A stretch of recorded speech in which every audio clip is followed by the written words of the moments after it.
Pues llegó ahora sí este esperado y anunciado día en el que los países miembros de la OEA decidirán si aplican o no la Carta Democrática a Venezuela. Recibimos a Ana María Trujillo, experta en relaciones internacionales, pues para discutir lo que puede pasar en esa reunión, las implicaciones, qué puede venir de ahí en adelante, dependiendo de si dicen si la aplican o no la aplican. Bienvenida. Muchísimas gracias. Mire, la pregunta que le voy a hacer es algo que ya hemos discutido aquí en esta mesa, pero creo que hoy es más pertinente que nunca.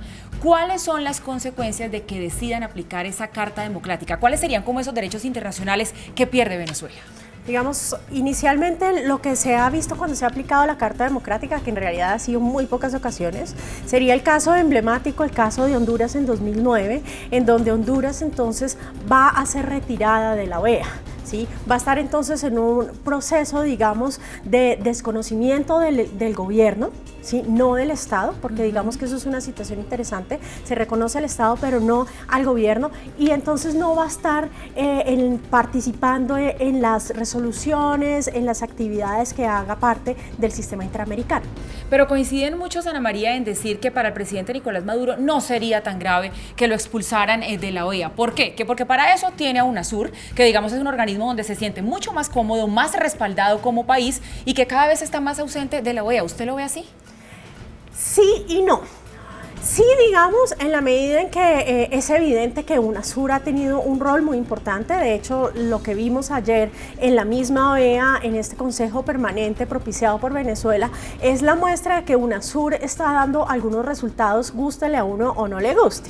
¿Cuál es el problema de esto? El problema es que muchos miembros de UNASUR también están representados en la OEA y no están de acuerdo, digamos, con las actuaciones del gobierno. Entonces es muy probable también que vamos a encontrar que muchos de estos países van a hacer un bloque y van a decir: nosotros no vamos a seguir apoyando dentro de UNASUR estas decisiones que está tomando Venezuela, y es necesario que acudamos a la Carta Democrática. Vemos cada vez más la mediación de líderes internacionales en todo este proceso. Ahora, pues estamos ante la visita de Tom Shannon, este diplomático estadounidense en Venezuela. ¿Qué tanto cree usted que va a ayudar a este personaje a avanzar en el proceso? Se lo pregunto entre otras cosas porque viene de los Estados Unidos, país al que el presidente Nicolás Maduro pues le responde cada vez de una manera mucho más fuerte y con el que nunca ha estado de acuerdo con sus políticas.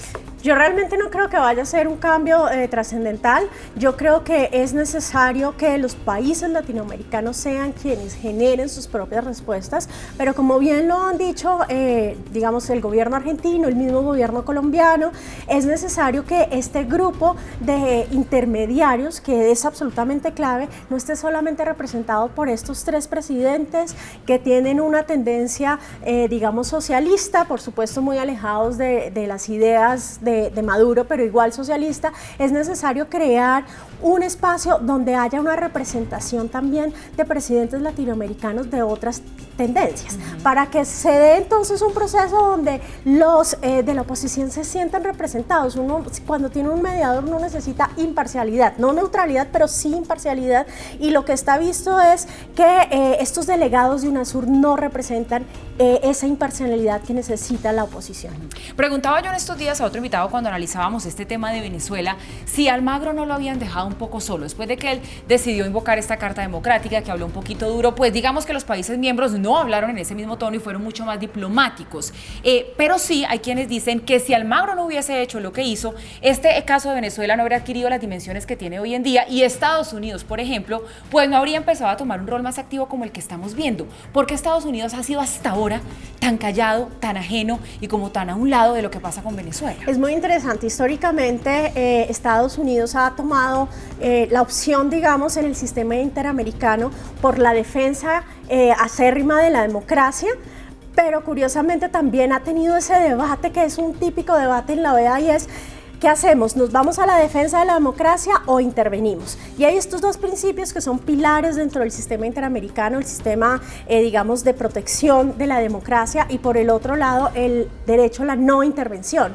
Sin embargo, Estados Unidos siempre ha estado, digamos, en un borde muy curioso, y luego de la caída del muro de Berlín, es claro que Estados Unidos dice: no vamos a permitir más dictaduras, vamos a estar entonces en un sistema que proteja los derechos humanos. Sin embargo, creo yo que Almagro lo que hace es empezar a decir y presionar a todos los gobiernos del continente, decir: estas cosas no pueden pasar. ¿Por qué lo dices tú y lo dices claramente? Se quedó como como un poco solo. Y es que finalmente estamos en un debate en que la soberanía se está tocando y a ningún presidente, y menos de América Latina, le interesa que el tema de su soberanía esté en juego. Es decir, si tenemos entonces a Brasil, fíjate, el Brasil que tenemos hoy en día, este presidente interino que tenemos en Brasil no va a querer que también se tomen medidas de Carta Interamericana. Y si vemos en general el escenario va hacia eso. Estados Unidos le toca quedarse un poco callado porque primero no es su interés principal ni primordial la región que tenemos acá. Sí, su interés está en Oriente Medio. América Latina ha perdido su importancia desde el 11 de septiembre, pero incluso un poco antes ya había perdido importancia. ¿Qué le interesa de América Latina? El tema de drogas ilícitas. En esa medida es preferible dejar una situación en donde yo no me involucro tanto con los países latinoamericanos, dejo un poco que ellos tengan sus propias instituciones y traten de arreglar su situación, y solamente doy algunos pinitos en algunos momentos cuando ya se ve que la situación se va a salir de madre.